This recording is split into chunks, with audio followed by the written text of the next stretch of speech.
सूर्य कुमार यादव का प्रमोशन और हार्दिक पांड्या का हो गया है डिमोशन। भाई गलती क्या थी हार्दिक पांड्या की, ये तो बता दो। कोई कह रहा है कि रोहित शर्मा ने पॉलिटिक्स खेल दी है। तो फिर चुम्मी क्यों ली रोहित भाई ने उसकी जाके? यार उन्होंने वो ये कैसी पॉलिटिक्स है चुम्मी वाली? किस ऑफ डेथ कहते हैं उसे। हनी ट्रैप कर रहे हैं रोहित भाई। अमित मिश्रा जी ने कहा कि मैंने उसको देखा है कैप्टेंसी करते हुए गुजरात के लिए, उसको तो कोई आइडिया ही नहीं है। कल को अमित मिश्रा जी इस बात से नाराज हो जाएं कि विराट कोहली उनके साथ समोसे नहीं खाते ठेले पर बैठकर, तो भाई वो किया जा सकता है क्योंकि विराट कोहली नहीं खाते समोसे। गौतम गंभीर बन गए हैं टीम इंडिया के नए कोच और ये जो नई वनडे और T20 टीम चुनी गई है इसमें दिख रही है गौतम भाई की एक नई सोच। 5 बड़े फैसले जो गौतम भाई ने लिए हैं वो हम बताने वाले हैं। पहला बड़ा फैसला भाई सूर्य कुमार यादव का प्रमोशन और हार्दिक पांड्या का हो गया है डिमोशन। भाई गलती क्या थी हार्दिक पांड्या की, ये तो बता दो। T20 वर्ल्ड कप अभी गया है, ऐसे मजा एक हफ्ता महीना कुछ हुआ होगा, वहां पे जो बंदा वाइस कैप्टन था जो उस बंदे को ऐसे उठा के आपने भगा दिया है, उससे कैप्टेंसी छीन ली। अच्छा और कुछ नहीं तो वाइस कैप्टन ही रख लेते। यार ये बात बहुत क्लियर है कि हार्दिक पांड्या अब लीडरशिप रोल में नहीं है। अब ये जो फैसला है ये किसने लिया है, इस पर अलग अलग सोर्सेज बात कर रहे हैं। कोई कह रहा है कि रोहित शर्मा ने पॉलिटिक्स खेल दी है, कोई कह रहा है अजीत अगरकर और रोहित शर्मा की ये मुंबई लॉबी है जिसने उनको बाहर कर दिया है। एक मिनट, तो फिर चुम्मी क्यों ली रोहित भाई ने उसकी जाके? यार उन्होंने वो ये कैसी पॉलिटिक्स है चुम्मी वाली? किस ऑफ डेथ कहते हैं उसे। हनी ट्रैप कर रहे हैं रोहित भाई है हार्दिक पांड्या को। बहुत सारे अलग अलग सोर्सेज हैं लेकिन सच्चाई ये है कि हार्दिक पांड्या जिनको लग रहा था कि वो T20 के अब कप्तान होंगे रोहित शर्मा के रिटायरमेंट के बाद T20 से, अब ऐसा नहीं है क्योंकि सूर्य कुमार यादव टीम इंडिया के T20 के नए कप्तान हैं। और ना सिर्फ ये सिर्फ श्रीलंका सीरीज तक है बल्कि T20 वर्ल्ड कप 2026 तक ऐसा माना जा रहा है कि सूर्य कुमार यादव को परमानेंट T20 का कप्तान बना दिया गया। लेकिन आपको क्या लगता है कि मतलब ये हार्दिक को अगर कैप्टेंसी रोल से हटाने का जो काम है ये BCCI ने करा है, सिलेक्टर्स ने करा है या फिर गंभीर साहब ने करा है? यार देखिए गंभीर साहब का इकलौते का ये फैसला नहीं हो सकता क्योंकि गंभीर साहब ने अभी तक टीम भी नहीं संभाली है। टीम वो पहली बार संभालेंगे, पूरी टीम के साथ वो पहली बार जुड़ेंगे। करेक्ट। लेकिन गौतम गंभीर के हां के बिना इतना बड़ा डिसीजन नहीं हो सकता था क्योंकि गौतम गंभीर को एज अ कोच लीड करना है, उस टीम को बनाना है जिसको 2 साल बाद T20 वर्ल्ड कप को इंडिया में डिफेंड करना है। और बाकी एक चीज और है, सूत्रों के हवाले से ये खबर भी आई थी कि जब गंभीर साहब से बोला गया कि हमें नया कप्तान बनाना है T20 का, तो बताइए जरा कौन बंदा चाहिए आपको। तो उन्होंने कहा देखिए ये मैटर नहीं करता कि कौन सा प्लेयर आ रहा है, बस मुझे ना ऐसा बंदा नहीं चाहिए जिसका मुझे वर्कलोड ज्यादा मैनेज करना पड़े। ऐसे बंदे को कैप्टन मत बनाना कि बार बार हमें ये सोचना पड़े ये अब होगा कि नहीं होगा। तो शायद वहां से चीजें काफी क्लियर हो गई थी। आपके पास रोहित नहीं है, आपके पास विराट नहीं है, जडेजा है नहीं है, चलो छोड़ो, वो तो कैप्टेंसी उनको जब देते तो भी फेंक के चले जाते हैं। तो अब आपके पास ऑप्शन जो बच रहे थे वो सूर्या भाऊ बच रहे थे। और जहां तक आपने बुमराह साहब, जहां तक अभिषेक तुमने बात करी कि वर्कलोड मैनेजमेंट की, तो सूर्य कुमार यादव अभी सिर्फ एक ही फॉर्मेट खेलते हैं। तो कम से कम ऐसा नहीं हो सकता कि चाहे कितनी भी क्रिकेट हो इस दुनिया में कि सूर्य कुमार यादव को किसी T20 सीरीज से रेस्ट दिया जाए। लेकिन गंभीर साहब का मानना तो ये रहा है ना, वैसे आपने अगर पहले देखा हो कि वो चाहते हैं कि तीनों फॉर्मेट खेलें। नहीं बिल्कुल वो चाहते हैं, वो चाहते हैं कि कोई प्लेयर पिक एंड चूज ना करे। लेकिन अगर कोई प्लेयर हार्दिक तो करते हैं, नहीं हार्दिक करते हैं। मैं कह रहा हूं कि वो तो हार्दिक को आगे शायद समझाया जाएगा उस चीज के लिए, मुझे लगता है इसीलिए हार्दिक को कहीं ना कहीं ये जो हार्दिक की कप्तानी गई है ये कहीं ना कहीं वो वाला डिसीजन भी हो सकता है गौतम गंभीर का, क्योंकि सूर्य कुमार यादव ऐसा नहीं है कि वो कहते हैं कि मैं टेस्ट नहीं खेलूंगा। उनको टेस्ट खेलना आता नहीं है ऐसा माना जा रहा है। क्या कह रहे हो? मैं कह रहा हूं ऐसा माना जा रहा है कि वो लॉन्ग फॉर्मेट, और अभी तक देखा जाए तो सूर्य कुमार यादव ने अभी ODI फॉर्मेट में ही उनका प्रदर्शन इतना अच्छा नहीं रहा है। इतना अच्छा क्या, काफी खराब रहा है। हम कब से इतने अच्छे बोलने लगे, हम तो कहेंगे कि घटिया प्रदर्शन रहा है इसीलिए अभी तक ODI क्रिकेट। इसीलिए बोलता हूं संगत ठीक रखा करो। ये जो चले जाते हो ना कभी अमेरिका कभी इधर उधर, मिल जाते हैं दूसरे चैनल के रिपोर्टर, उनके साथ बैठ के ज्यादा बैलेंसवादी हो जाते हैं लोग। गौतम गंभीर का बड़ा फैसला नंबर 2, और ये जो बड़ा फैसला है वो ये है कि गौतम गंभीर ने सारी जो अलग अलग सूत्रों से बातें आ रही थी कि अगला कप्तान ये हो सकता है, अगला कप्तान वो हो सकता है, सब चीजों को खत्म करके बता दिया है कि शुभमन गिल टीम इंडिया के फ्यूचर के कप्तान होंगे। अच्छा एक चीज ये बता दो, अभी इनका जो क्या नाम है शुभमन गिल का जो जिम्बाब्वे दौरा गया है, यहाँ पे उन्होंने कप्तानी करी है जी, बड़ी गाली पड़ी है। आपको वैसे कैसी लगी? किससे पड़ी है गाली? मैंने दी नहीं, आपसे पड़ी है ना गाली।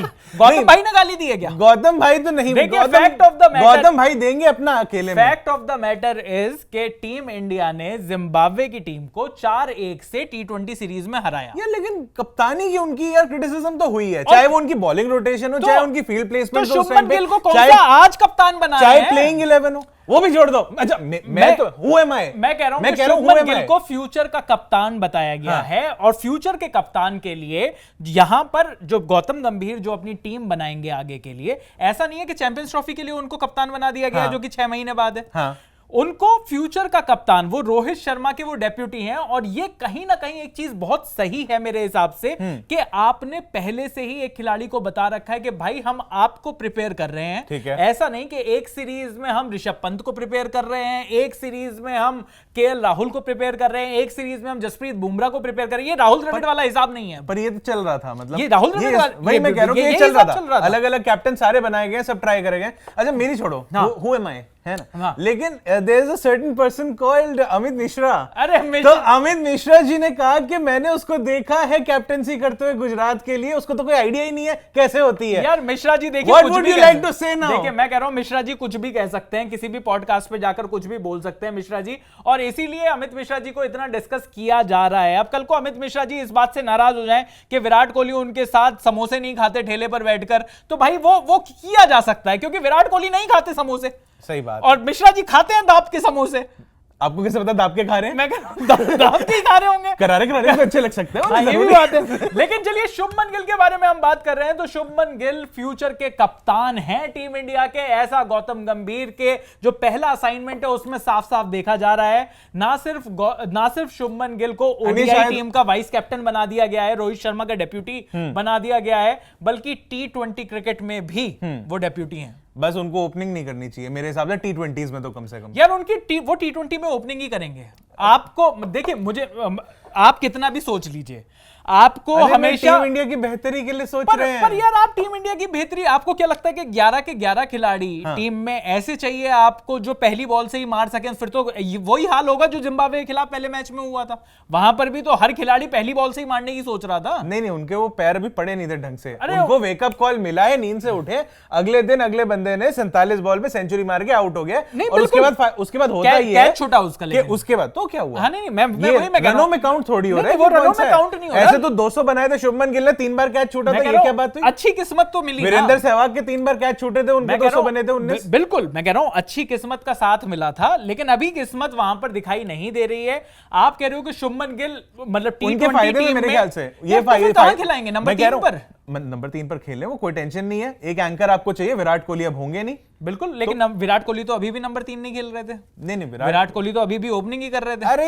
एक सीरीज हुई थी भाई, T20 वर्ल्ड कप है वो, तो फिर उसके मैं कह रहा हूं उसी की अगर तैयारी हो रही है। आपको क्या लगता है कि T20 वर्ल्ड कप में फिर तो शुभमन गिल आए भी नहीं थे? मैं कह रहा हूं आइडियल सिचुएशन में आपको रिंकू सिंह यहाँ टीम के अंदर बैठे T20 वाले, आइडियल सिचुएशन में आपको सूर्य कुमार यादव किस नंबर पर आने चाहिए एक T20 टीम में? मुझे ये बताइए। यार मिडिल ऑर्डर में बनते हैं, मिडिल ऑर्डर में नंबर 4 पर। जब 20 ओवर का खेल है वहां पर नंबर 4 पर आएगा आपका सबसे बेहतरीन खिलाड़ी। उसको पहले तो फिनिशर बना रखा था, नंबर 7 से 4 पे मैं कह रहा हूं आपके हिसाब से कहां सबसे जो आपका नंबर 1 खिलाड़ी है T20 का, ये मानते हैं कि T20 का सबसे बढ़िया खिलाड़ी सूर्य कुमार यादव है।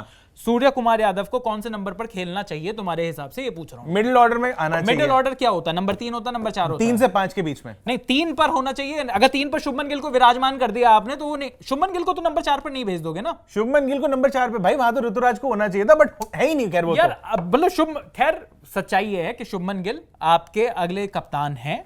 शुभमन गिल को अगला सुपरस्टार बनाया जा रहा है। आपके पास भारतीय यशस्वी जायसवाल का इतना मार्केटेबल चेहरा नहीं है। अब मैं यही नहीं तो ऐड कर सकते वो। अब भैया उनको प्रिंस बना के अगर तुम ऐसे कह रहे हो कि भाई चलो ओपन भी कर लो, कोई टेंशन नहीं। मुझे बताओ कि केएल राहुल बंदा बन जाएगा। एक रिकॉर्ड बता दो शुभमन गिल का जो उसके अगेंस्ट जाता हो।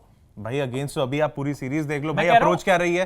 टीम इंडिया ने एक अप्रोच अपनी सेटल अगर कर दी है कि विराट कोहली को अगर ओपन करा के कि भाई आओ और तोड़ो, तो वरना 2022 के अंदर आप देख लो ना क्या अप्रोच थी। केएल राहुल को देख तो लो। तो एक ही खिलाड़ी ऐसा कर रहा था ना, एक खिलाड़ी आपको चाहिए, वो शुभमन गिल है, बाकी सब आओ तोड़ो। वो स्टेबिलिटी देगा आपका, वो एंकर है आपका। एंकर नहीं मैं कह रहा हूं वो एंकर है। तो चलिए आगे बढ़ते हैं। नंबर 3 का जो फैसला है गौतम गंभीर साहब का, वो जान लेते हैं। और वो ये है कि ऐसा लग रहा है कि रविंद्र जडेजा का व्हाइट बॉल करियर खत्म हो गया। ये तो उनको पता होगा।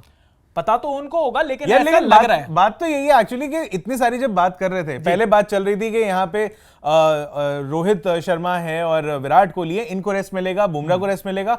उसके बाद पता चला कि रोहित और विराट को जो है बुला लिया, आओ खेलो, बुमराह साहब को रेस्ट मिला, ये भी बात हुई। लेकिन कोई अलग से मेंशन नहीं कर रहा है कि रविंद्र जडेजा जो T20 से अपनी रिटायरमेंट ले चुके हैं, ओडीआईज के अंदर आके उनको मतलब रेस्ट दिया गया है या उनका भी कोई पर्सनल इशू है? देखो रेस्ट अगर दिया जाता तो बताया तो किसी ने नहीं है, किसी ने कुछ नहीं बताया। ना रविंद्र जडेजा एनसीए में दिखाई दे रहे हैं, ना रविंद्र जडेजा को कोई ऐसी इंजरी है कि जिसके बारे में बहुत सारी बातें कही गई हो कि भाई वो इंजरी से उबर रहे हैं। पूरा वर्ल्ड कप खेल गए वो, T20 वर्ल्ड कप।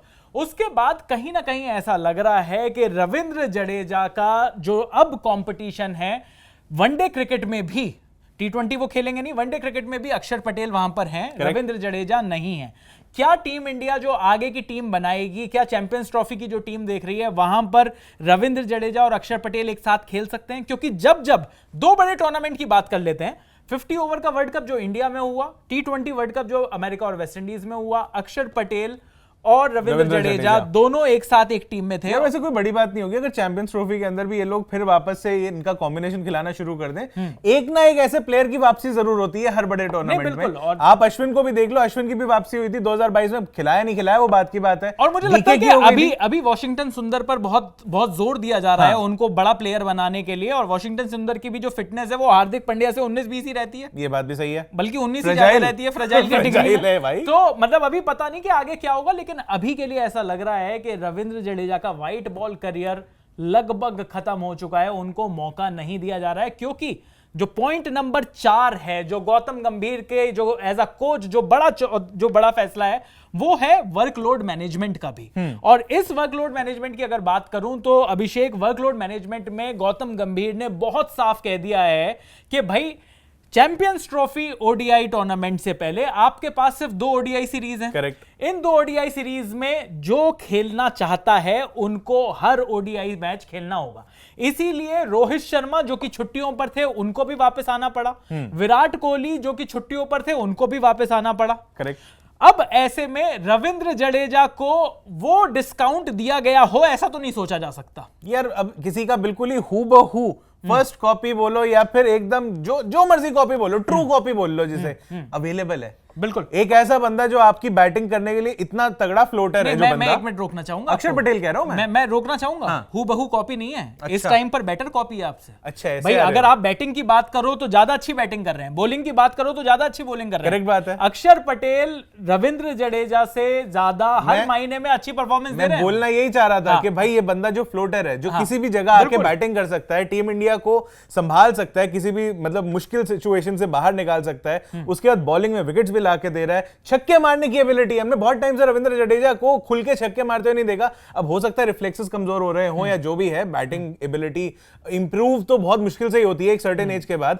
तो अब उसकी वजह से आपको शायद अक्षर पटेल आपको ज्यादा देखने को मिल जाए। बिल्कुल ऐसा हो सकता है। और ये जो चौथा बड़ा फैसला है गौतम गंभीर ने, ये जो वर्कलोड मैनेजमेंट का है, ये जो यहाँ पर बड़े खिलाड़ी बड़े लिया था ना वो जो गुड़ के सेमीफाइनल के अंदर, तो उसके बाद ये भी लग गया अरे फील्डिंग भी तो कर ही रहा है, एक ही चीज के लिए तो हम रखते थे जड्डू भाई को।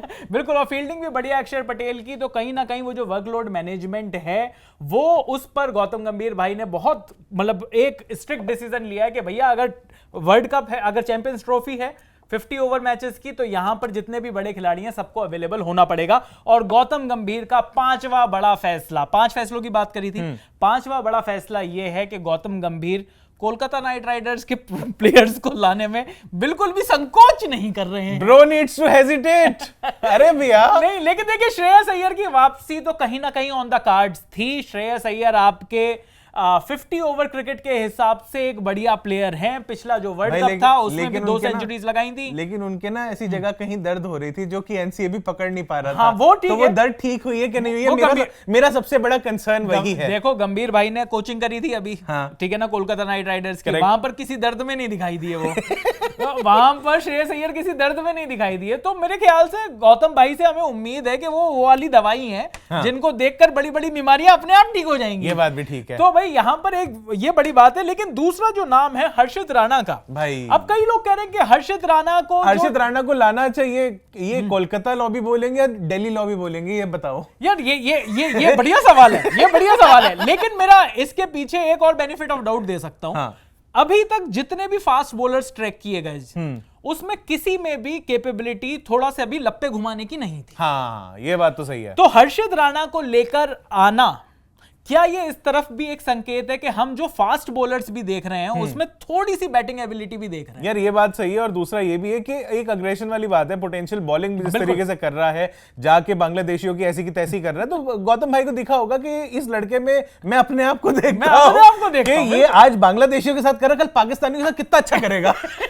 और मतलब कोई तो कोच, देखो कोच को अपनी एक छाप तो चाहिए होती है ना। करेक्ट। अब वो शुभमन गिल को तो बनाएंगे वो बिल्कुल स्वीट बॉय। हाँ। और इधर से उधर से इनको चाहिए ना कुछ थोड़े से लड़ा के जो बिल्कुल गिरबान वगैरह पकड़ के यूं कह सके यूं, और हाँ। कहे 50% मैच फीस काट रही है, 75% कोई टेंशन नहीं, कोई टेंशन नहीं है अपने को। बाकी इस सब के बीच में चलो लेके आ गए, रिंकू सिंह की भी जगह बना दी, भले वो T20 वर्ल्ड कप में खाली ट्रैवलिंग रिजर्व बन के रह गए बना दिया रिंकू सिंह की। अब इसको भी केकेआर कोटा कहना है या फिर वो मेरिट पे आए? वो तो मेरिट पर है। वो तो मेरे ख्याल से सूर्य कुमार यादव के बाद अगला जो नाम लिखा जाना चाहिए T20 की 11 की शीट में, वो रिंकू सिंह का ही लिखा जाना चाहिए। ये बात भी सही है। पिछले 2 साल से किसी पे अगर मेहनत हुई है तो उन्होंने सूर्या तो थे ही थे, लेकिन उसके अलावा अगर कोई दूसरा नाम है तो रिंकू सिंह ही रहे हैं वो T20 पे जिस पे मेहनत हुई है। बिल्कुल। लेकिन गौतम भाई के ये जो 5 बड़े फैसले हैं, इन पर आपका क्या कहना है, ये आप जल्दी से कमेंट बॉक्स में एक बोनस वाला बता दूं? हाँ बताओ। हाँ, ऋतुराज गायकवाड़ को नहीं लिया, ये भी एक बड़ा फैसला यार। इस पर भी आपको अगर कुछ कहना है तो वो भी लिख दीजिए। बाकी इस तरीके के जिम्बाब्वे में भाई साहब एक तो बंदा बनाता 7 रन, फिर बनाता 77 रन,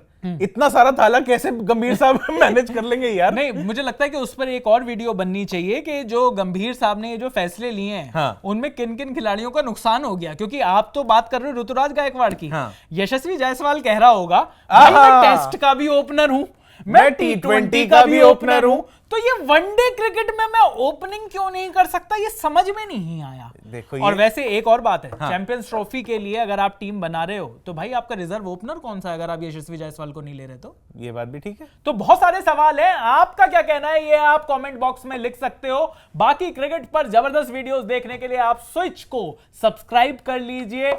अभी के लिए इस वीडियो में इतना ही। मेरा नाम है चैन रस्तोगी, मैं अभिषेक मनचंदा और आप देख रहे हैं जी स्विच।